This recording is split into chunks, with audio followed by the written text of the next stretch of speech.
말씀입니다. 구약 성경 470페이지 사무엘하 5장 6절에서 12절까지 말씀입니다. 구약 성경 470페이지 사무엘하 5장 6절에서 12절까지 말씀 우리 한 절씩 교독하도록 하겠습니다.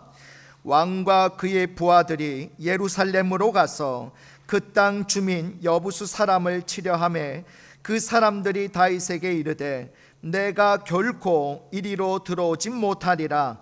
맹인과 다리 저는 자라도 너를 물리치리라 하니 그들 생각에는 다윗이 이리로 들어오지 못하리라 함이나.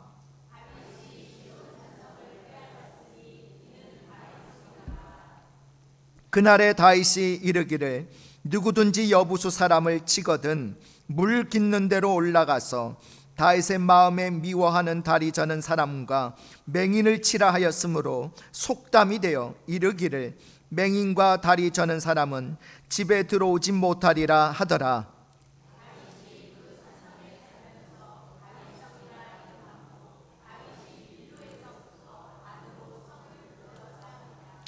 만군의 하나님 여호와께서 함께 계시니 다윗이 점점 강성하여 가니라.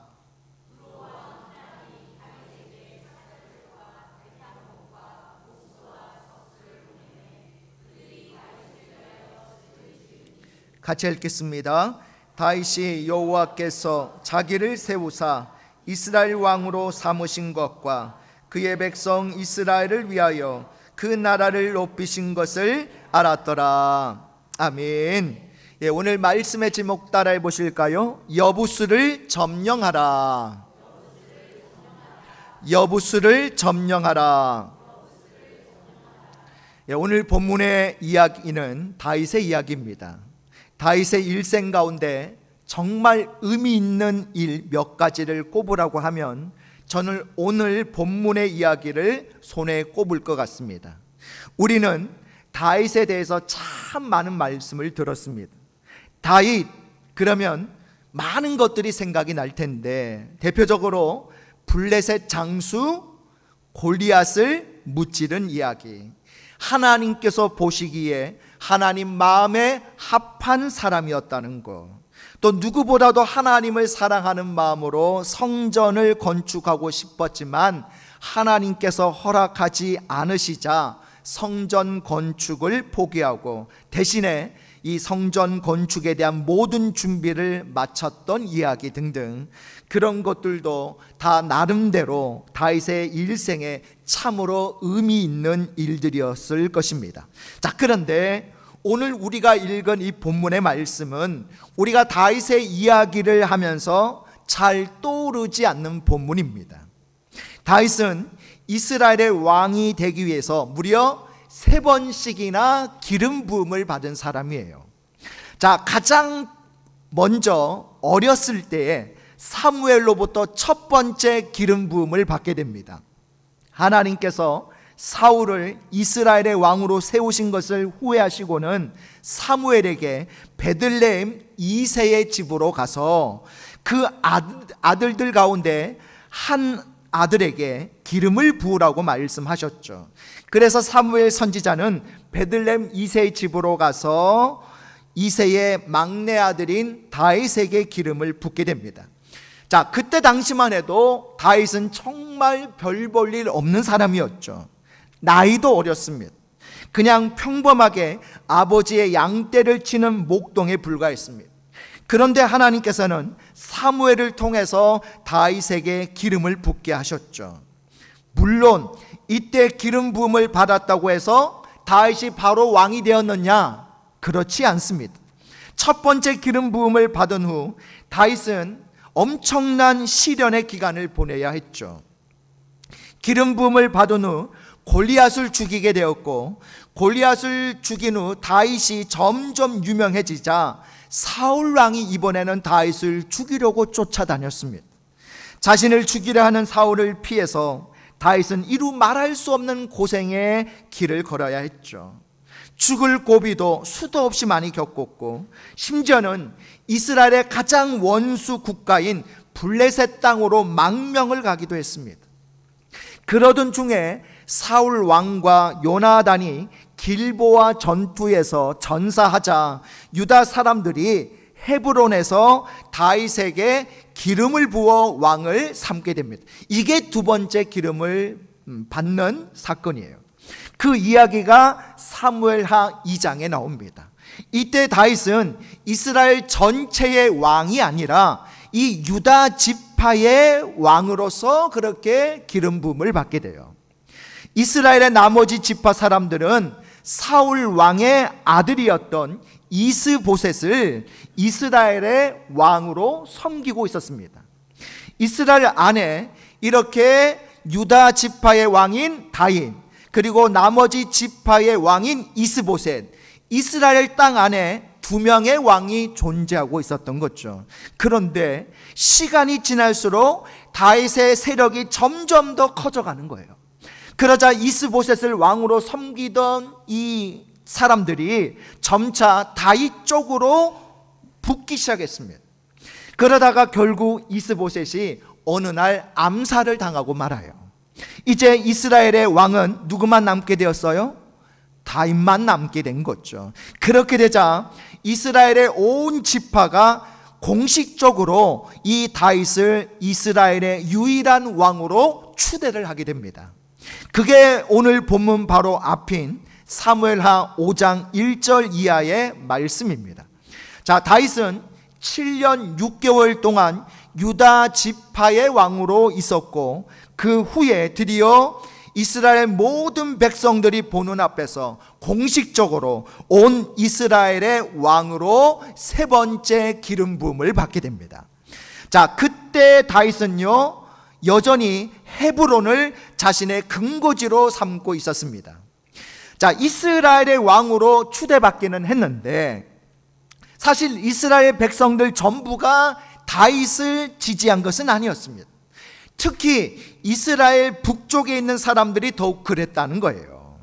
사울 왕과 그 아들 이스보셋을 강력하게 지지하고 있던 이스라엘 북쪽 사람들은 이 다윗을 왕으로 모시는 것이 탐탁지 않았습니다. 그 이유 가운데 하나는요, 다윗에게 과연 이스라엘을 통치할 만한 지도력이 있느냐라는 것 때문이었습니다. 여러분, 다윗이 무슨 출신이에요? 목동 출신이죠. 비록 죽기는 했지만 이스보셋은 사울 왕의 아들입니다. 왕의 가문에서 자랐죠. 자, 그런 이스보셋에 비하면 목동 출신인 다윗이 이스라엘을 얼마나 잘 다스릴 수 있을지 신뢰가 가지 않았던 거예요. 자, 다윗을 왕으로 모시는 것을 탐탁지 않게 여겼던 또 하나의 이유는 뭐냐? 지역적인 이유 때문입니다. 자, 다윗의 출생지가 베들레헴인데 이 베들레헴은요 남유다에 속한 지역이에요. 이스라엘 땅 중에 남쪽에 위치해 있습니다. 자, 북쪽에 위치해 있는 사람들에게 남쪽 출신의 다윗은 별로 반가운 존재가 아니었다는 거예요. 여러분, 이 지역 감정이 우리나라만의 문제는 아닙니다. 미국도요, 대통령 선거를 하면 후보자가 어느 주 출신이냐에 따라서 지지율이 많이 달라진다고 해요. 자기네 지역 출신에게는 몰표를 줍니다.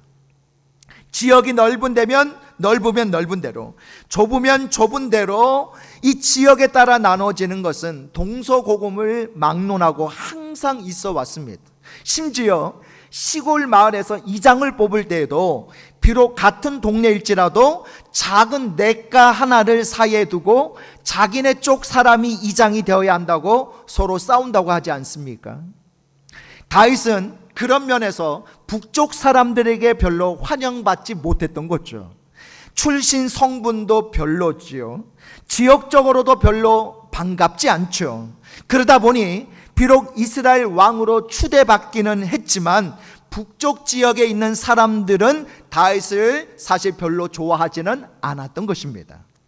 자, 지금 다윗에게는 남과 북으로 나눠진 이 백성들의 마음, 또 사울 왕가를 그리워하면서 자신이 왕이 된 것을 별로 반가워하지 않는 사람들의 그 마음을 자신에게로 끌어들일 수 있는 그런 아주 획기적인 방안이 필요했습니다.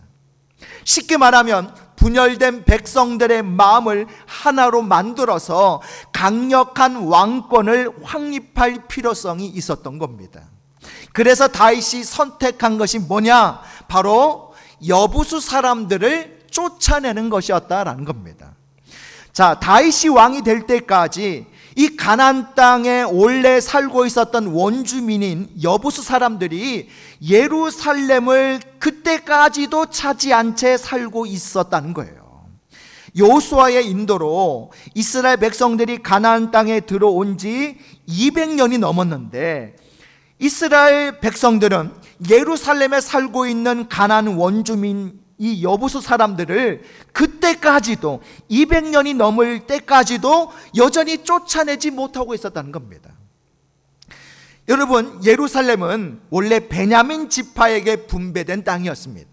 그런데 베냐민 지파 사람들이 자신에게 분배된 예루살렘을 그때까지도 점령을 하지 못했던 겁니다.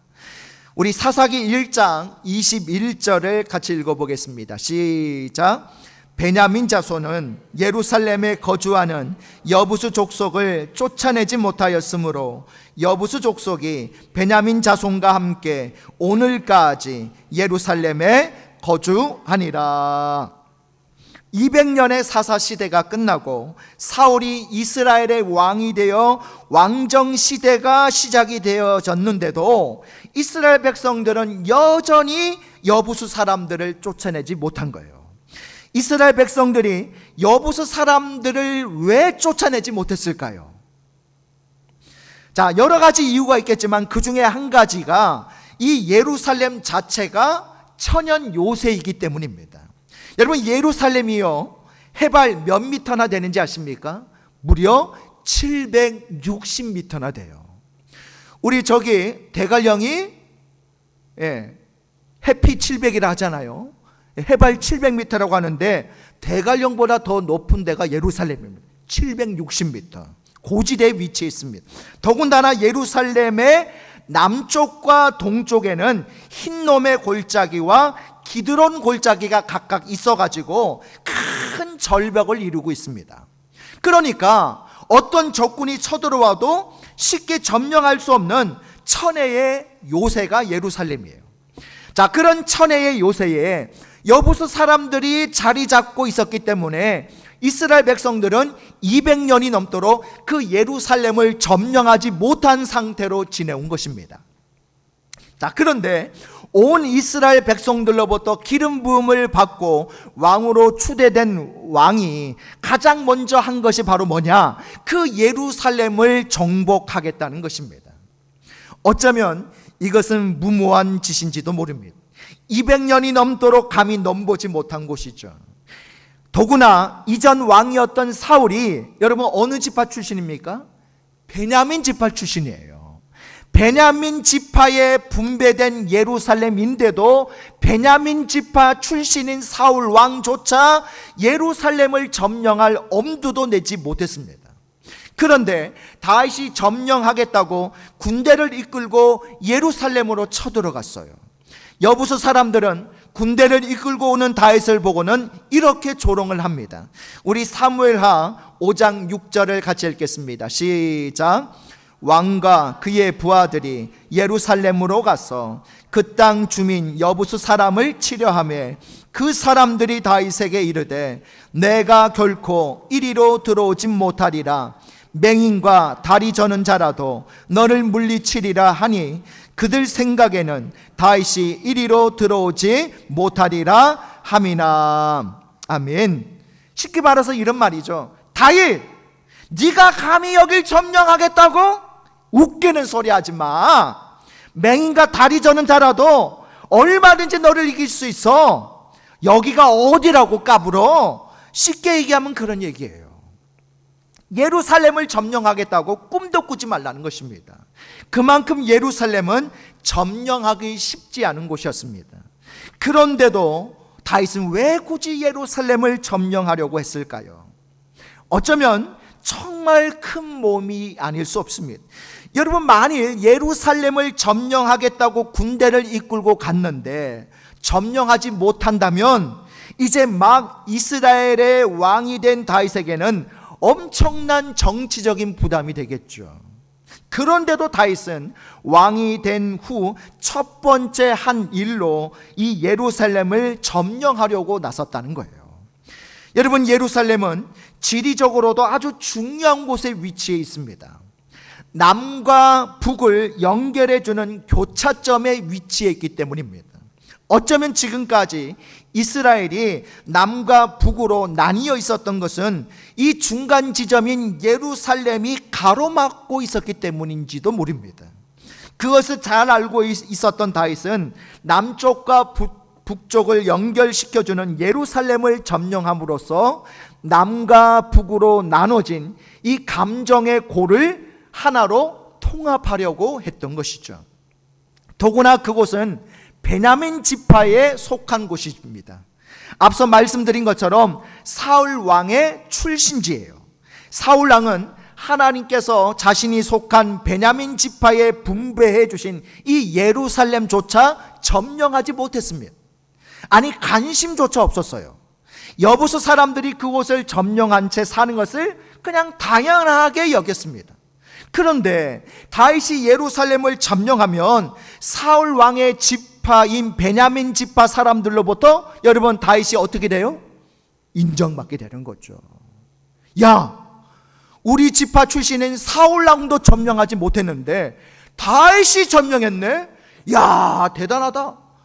다윗이 인정을 받을 수 있는 거죠. 여러분, 사울 왕보다 더 강력한 지도자라는 것을 인정받을 수 있게 되는 거예요. 그렇기 때문에 예루살렘을 점령하는 것은 다윗의 정치 지도력을 테스트하는 시험대와도 같은 곳입니다. 그래서 다윗은 자신의 정치 생명을 걸고 예루살렘을 점령하려 한 것입니다. 물론 쉽지는 않죠. 여부수 사람들이 조롱한 것처럼 예루살렘을 점령한다는 것은 결코 쉽지 않습니다. 그러나 여러분, 어떻게 되었을까요? 다윗이 예루살렘을 점령했을까요? 점령하지 못했을까요? 목소리가 작은데 아침 안 드시고 오시는 것 같아요. 점령했을까요? 점령하지 못했을까요? 예, 지금 의견이 반반인 것 같아요. 예, 다윗은 점령하고 말았습니다. 할렐루야. 여러분, 예루살렘은 해발 760m, 그렇죠? 해발 높은 고지대에 위치한 초롱성과 같은 곳입니다. 그러나 아무리 초롱성과 같은 곳이라 하더라도 반드시 약점은 있기 마련이에요. 여러분이 저를 볼 때도 완벽한 것 같지만 별로 인정을 안 하시는군요. 예. 완벽해 보이지만 저에게도 많은 약점이 있습니다. 예. 처음 하셨죠? 예, 그냥 넘어가는 걸로. 여러분, 이 고지대의 약점은 무엇일까요? 무엇을 구하기가 쉽지 않았을까요? 물을 구하기가 쉽지 않는 거예요. 예루살렘도 물을 구하기가 쉽지 않은 곳입니다. 그래서 당시 여부수 사람들은 예루살렘 성 밖에 있는 기온샘이라는 곳이 있는데 그 기온샘에서 물을 길어다가 사용을 했어요. 그런데 문제는 전쟁이 일어날 때는 어떻게 하느냐 하는 거죠. 적군이 와가지고 이 예루살렘 성을 포위하고 있을 때에는 기온샘에서 물을 길러 올 수가 없잖아요. 그래서 여부수 사람들이 무엇을 만들었느냐? 지하 터널을 만들게 됩니다. 기온샘에서부터 예루살렘 성으로 지하 터널을 파가지고 비상시에는 그곳을 통해서 물을 끌어와가지고 예루살렘 안에서 사용을 했던 거죠. 1867년에 영국에서 예루살렘으로 파견을 받은 영국 장교인 찰스 워런이라는 사람이 있는데 이 찰스 워런이라는 사람이요, 히스기야의 터널이라고 있는데, 히스기야의 터널을 탐사하던 중에 암벽을 뚫어 가지고 만든 원통으로 된 수직 터널을 발견을 하게 돼요. 이 수직 터널이 바로 누가 만든 터널이냐? 누가 만들었을까요? 바로 여부수 사람들이 파놓은 지하 터널입니다. 그 터널의 크기가요, 지름이 무려 2m예요. 그리고 길이가 얼마나 되는지 아십니까? 무려 533m나 된다는 거예요. 어마어마한 거죠. 지름이 2m에 길이가 533m. 그 당시에 무슨 굴착기가 있는 것도 아니고 다이너마이트가 있는 것도 아니고 완전 사람의 손으로 팠을 거 아닙니까? 이런 어마어마한 수직 터널, 지하 터널을 만드는 거죠. 그런 어마어마한 터널을 통해서 기온샘에서 예루살렘 성 안으로 물을 길어온 거예요. 그러니 아무리 전쟁이 나서 적군들이 예루살렘 성을 포위한다 하더라도 물 걱정할 것이 하나도 없었던 겁니다. 자, 그런데 다윗이 바로 그 비밀 터널을 알았을까요? 몰랐을까요? 몰랐으면 오늘 다윗이 이 예루살렘을 점령하지 못했겠죠. 알았다는 거예요. 자, 오늘 우리 사무엘하 5장 8절을 같이 읽어보겠습니다. 사무엘하 5장 8절 시작. 그날에 다윗이 이르기를 누구든지 여부수 사람을 치거든 물 깃는 대로 올라가서. 자, 어디로 올라가라고요? 물 깃는데. 여러분, 물 깃는 데가 바로 어디입니까? 이 지하 터널을 이야기하는 거예요. 자, 여러분, 여부수 사람들은 다윗이 그 비밀 터널을 알고 있으리라고는 생각조차 하지 못했습니다. 그러다가 결국 예루살렘 성을 점령당하고 말았습니다. 그렇게 해서 예루살렘을 점령한 다윗은 그 성 이름을 자신의 이름을 따서 무슨 성? 다윗성이라고 부르게 되었습니다. 자, 그리고 말씀이 이렇게 이어져요. 우리 사무엘하 5장 10절을 같이 했습니다. 시작. 만군의 하나님 여호와께서 함께 계시니 다윗이 점점 강성하여 가니라. 아멘. 예루살렘을 점령한 이후 다윗은 하나님의 도우심으로 점점 더 강해지고 형통해졌다는 말씀이에요. 자, 그리고 우리 사무엘하 5장 12절도 같이 했습니다. 시작. 다윗이 여호와께서 자기를 세우사 이스라엘 왕으로 삼으신 것과 그의 백성 이스라엘을 위하여 그 나라를 높이신 것을 알았더라. 아멘. 쉽게 얘기하면 그제서야 다윗이 마음을 놓았다는 말입니다. 그 전까지는 불안했어요. 여전히 이스라엘 내에 불신 세력이 존재하고 있었기 때문입니다. 다윗이 왕이 되는 것을 싫어하는 사람들이 의외로 많이 있었습니다. 그런데 예루살렘을 점령하고 난 후 다윗의 정치적인 지도력이 확고해지자 다윗이 비로소 안심이 된 거예요. 하나님께서 이 나라를 나에게 맡기셨고 나를 통해서 이 나라를 크게 높이실 것이라는 믿음과 확신을 가질 수 있었던 거죠. 예루살렘 성을 점령한다는 것은 단순히 성 하나를 빼앗는 것 이상의 큰 의미가 있는 일이었던 거죠. 다윗의 정치적인 지도력을 확고히 하는데 아주 중요한 것이었습니다. 그것을 통해서 다윗은 이스라엘 역사상 가장 위대한 왕이 될 수 있었습니다. 이스라엘 역사상 가장 번성한 때를 우리는 다윗과 솔로몬 때라고 말하지 않습니까? 역사상 가장 번성한 그 나라가 어떻게 만들어졌느냐? 바로 예루살렘을 점령하면서부터 시작이 된 거예요. 그래서 다윗이 왕으로 기름 부음을 받았다는 사실을 기록한 직후에 오늘 본문에서 가장 먼저 예루살렘을 점령한 이야기를 기록하고 있는 것입니다. 그렇다면 오늘 우리에게는 여부수가 살고 있는 예루살렘과 같은 것은 없는지 여러분 한번 생각해 보십시다. 반드시 쫓아내야 되는데 아직까지도 쫓아내지 못한 채 어쩔 수 없다고 생각하고 그냥 같이 살기로 하고 있는 내 삶의 여부수는 없습니까? 때로는 그것 때문에 되는 것이 없다고 생각되는 것이 여부수일 수도 있습니다. 무언가를 하려고 할 때마다 내 발목을 붙잡는 나의 잘못된 습관이 여부수일 수도 있어요. 열심히 신앙생활 하려고 할 때마다 나를 낙담시키고 시험 들게 해서 시작할 용기를 내지 못하게 만드는 것이 여부수일 수도 있습니다. 도무지 내 힘으로는 해결할 수 없다고 생각되는 커다란 문제가 여부수일 수도 있다는 거예요.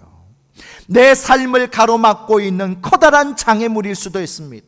한번 해보겠다고 다짐하다가도 또다시 포기하게 만드는 나의 연약함일 수도 있습니다. 너무 철옹성 같아서 아예 내 삶에서 벗어버리겠다고 생각도 못한 것일 수도 있습니다.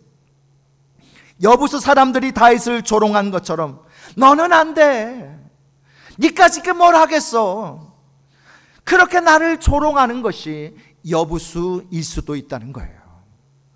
그러나 여러분 분명히 기억하시기 바랍니다. 나를 힘들게 하고 내가 아직도 해결하지 못한 것이라 하더라도 분명히 약점은 있게 마련이라는 거예요. 여부수 사람들이 점령하고 있던 예루살렘에는 비밀 터널이 있었습니다. 지금까지 이스라엘 백성 중 그 누구도 그것을 알지 못했어요. 그러나 다윗은 그 비밀 통로를 알았습니다. 그래서 예루살렘 성을 점령할 수 있었던 거예요. 내 삶을 힘들게 하는 그 어떤 장애물이나 문제라고 하더라도 여러분 반드시 비밀 터널은 있게 마련입니다. 잘 살펴보면요, 반드시 약점이 있다는 거예요. 내가 뚫고 들어가서 무너뜨릴 수 있는 약점이 있습니다. 기도하면서 그것을 찾아내셔야 되는 거예요. 하나님께 지혜를 구해서 그것을 깨달아야 되는 거예요. 그래야 우리가 점령할 수 있는 줄 믿습니다. 자, 그러면 다윗은 도대체 그 비밀 터널을 어떻게 알았느냐 하는 거예요. 아마도 골리앗을 무찌를 때 그것을 깨닫지 않았나라고 추측이 됩니다. 다윗이 어렸을 때 골리앗과 싸우러 나갔죠. 다윗은 양을 칠 때 쓰던 막대기와 물맷돌을 가지고 골리앗에게 나갔습니다. 그런데 다윗이 싸우러 간 골리앗은 어떤 사람입니까? 그는 완전 무장한 군인이었죠. 머리에는 노투구를 썼습니다. 몸에는 50kg이 넘는 노수로 만든 갑옷을 입고 있었습니다. 심지어 다리까지도 갑옷으로 덮여 있었어요. 그것도 모자라서 골리앗 앞에는 방패를 든 군인이 골리앗을 보호해주고 있었습니다. 공격할 틈이 전혀 보이지 않았어요. 그러나 그런 골리앗이라고 할지라도 약점이 딱 하나 있었죠. 어디입니까? 얼굴에 있는 어디? 이마. 다윗은 바로 그곳에다 정확하게 물맷돌을 던져서 맞히죠. 그래서 골리앗을 죽일 수 있게 됩니다.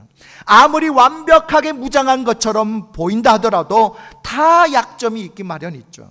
아마 다윗은 그 골리앗과의 싸움을 통해서 누구에게나 약점이 있다는 사실을 그때 깨달았을 겁니다. 그래서 여부수 사람들이 진치고 있는 이 예루살렘을 어떻게 공략할까 기도하면서 고민하다가 예루살렘의 약점이 무엇일까를 생각했습니다. 적군이 성을 포위하면 예루살렘 성 안에 있는 사람들은 어떻게 물을 마실까? 그것을 생각하다가 예루살렘 근처에 있는 기온샘이 떠오르게 된 거죠. 다윗이 살았던 베들레헴과 예루살렘은요, 아주 가까운 곳에 있습니다. 두 곳은 불과 8km밖에 떨어져 있지 않아요. 가깝습니다. 예루살렘 사람들이 기온샘에서 물을 길어다 먹는다는 것은 다윗도 잘 알고 있었을 것입니다. 전쟁 중에도 분명 물을 가져다가 마실 텐데 라고 생각을 하다가 비밀 터널을 알게 된 거죠. 여러분, 우리도 우리를 힘들게 하는 것들, 내가 내 힘으로 이길 수 없다고 생각하는 것들을 여러분 가만히 관찰해 보면 반드시 약점이 보입니다. 내 지혜와 지식으로 찾아내기 힘들다면 여러분 하나님 앞에 기도하시기 바랍니다. 하나님께서 우리에게 이런 약속을 주셨어요. 우리 야고보서 1장 5절 같이 읽어볼까요? 야고보서 1장 5절 시작. 너희 중에 누구든지 지혜가 부족하거든 모든 사람에게 후히 주시고 꾸짖지 아니하시는 하나님께 구하라. 그리하면 주시리라. 아멘. 하나님께 지혜를 구하면 하나님께서 우리에게 지혜를 주십니다. 반드시 주십니다. 왜요? 약속하셨기 때문입니다. 여러분, 지금 여러분에게 후회스러운 것은 없습니까? 계획을 했는데 이루지 못한 것은 없습니까? 200년이 넘도록 해결하지 못한 예루살렘의 여부수 사람들처럼 아직도 내 안에서 남아서 나를 힘들게 하는 것들은 없습니까? 내가 반드시 점령해야 할 것들이 있다면 하나님께서 주신 힘으로 반드시 점령하시기를 바랍니다. 우리 옆 사람하고 서로 이렇게 서로 고백해 볼까요? 하나님의 지혜로 점령합시다. 하나님의 능력으로 점령합시다. 내 인생의 여부수를 점령합시다. 할렐루야. 여러분, 너무 크고 힘든 것이라면 하나님께 지혜를 구하셔서 반드시 비밀 터널을 찾아내 점령하시기 바랍니다. 여부수를 내 삶에 남겨두면 그게 계속해서 평생에 우리에게 가시가 되는 거예요. 자, 우리 사사기 2장 3절을 마지막으로 한 번 더 같이 읽어보겠습니다. 시작. 그러므로 내가 또 말하기를 내가 그들을 너희 앞에서 쫓아내지 아니하리니 그들이 너희 옆구리에 가시가 될 것이며 그들의 신들이 너희에게 올무가 되리라 하였노라. 하나님은요, 예루살렘의 여부수 사람에 대해서 이런 말씀을 이스라엘 백성들에게 주셨어요. 내 삶의 가시가 되고 올무가 된다는 거예요. 그러니까 우리가 반드시 그 땅을 점령해야 되는 거예요. 내 신앙의 발걸음에 걸림돌이 되는 거 반드시 점령하시기 바랍니다. 그러면 우리의 삶이 점점 더 강성해지고 자신감이 생겨나게 되고 믿음의 승리자가 될 줄로 믿습니다. 오늘 말씀을 통해 여러분의 인생의 여부수를 점령하심으로 점점 강성해지는 축복이 저와 여러분에게 임하시기를 주님의 이름으로 축복합니다. 우리 다 같이 일어나셔서 우리 주여 한번 부르시고 합심으로 기도하실 때 우리 두 가지 기도 제목 가지고 기도하기 원합니다. 첫 번째는 오늘 내 인생에서 아직도 쫓아내지 못하고 있는 여부수가 무엇인지를 깨닫게 하시고 그 여부수를 반드시 몰아내게 하소서. 두 번째는 내 인생의 여부수에도 반드시 비밀 터널과 같은 약점이 있음을 알고 하나님께 지혜를 구해서 반드시 점령하게 하소서. 우리 다 같이 주여 한번 부르시고 합심으로 기도하겠습니다. 주여, 하나님, 오늘 우리의 인생에서 아직도 쫓아내지 못하고 있는 여부수가 무엇입니까? 쫓아내야 되는데 아직도 쫓아내지 못하고 같이 살고 있는 여부수가 무엇입니까? 그 여부수가 무엇인지를 깨닫게 하여 주시고 그 여부수를 결단하고 반드시 내 인생에서 몰아낼 수 있는 그런 결단과 그런 마음이 오늘 우리 안에 있게 하여 주옵소서. 내 인생의 여부수에도 반드시 비밀 터널과 같은 약점이 있음을 알게 하여 주옵소서. 그 약점이 보이지 않습니까? 하나님께 기도를 통해서 지혜를 구하게 하여 주시고 그 약점을 통해서 그 약점을 뚫고 들어가서 반드시 그 여부수를 점령할 수 있는 역사가 오늘 우리 안에 있기를 원합니다. 그리하여 내 인생에 반드시 제거하고 반드시 사라져야 할 여부수를 점령함으로 하나님 앞에 순종과 승리와 믿음의 삶을 살아가게 하여 주시옵소서. 사랑의 하나님, 오늘 내 인생에서 아직도 쫓아내지 못하고 있는 여부수가 무엇입니까? 그 여부수가 무엇인지를 깨닫게 하여 주옵소서. 그리고 그 여부수를 이제는 반드시 몰아내게 하여 주옵소서. 내 인생의 여부수를 몰아내기 위해서는 비밀 터널과 같은 약점이 있습니다. 그 약점을 찾아내게 하여 주옵소서. 약점이 발견되지 않는다면 하나님께 지혜를 구해서 반드시 약점을 찾아내게 하시고 그 약점을 뚫고 들어가서 내 인생의 여부수를 점령할 수 있는 우리 모든 성도들 되게 하여 주시옵소서. 예수님의 이름으로 기도드리옵나이다. 아멘.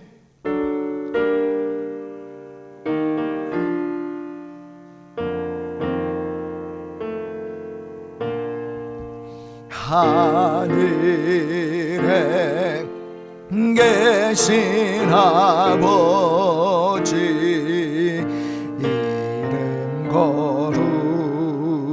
거룩하사 주님 나라 임하시고 뜻이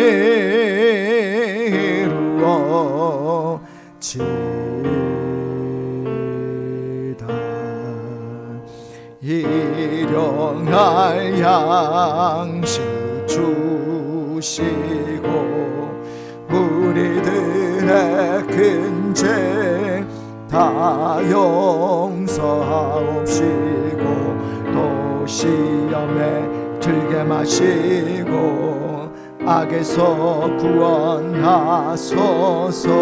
대개 주의 나라 주의 권세 주의 영광 영원히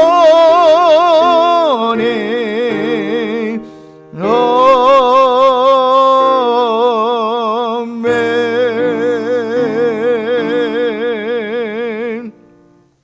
이제는 우리 주 예수 그리스도의 은혜와 하나님 아버지의 무한하신 사랑하심과 성령님의 감화감동 충만하신 은혜와 역사가 오늘 내 인생에서 아직까지 쫓아내지 못하고 있는 여보수를 비밀 터널과 같은 약점이 있음을 하나님 앞에 구하는 지혜를 통해서 발견하므로 그 약점을 뚫고 들어가 여보수를 쫓아내므로 우리의 인생의 놀라운 회복과 믿음의 승리자로 살아갈 것을 다짐하고 결단하는 우리 믿음의 권속들 머리 위에 지금부터 영원토록 함께 있을지어다.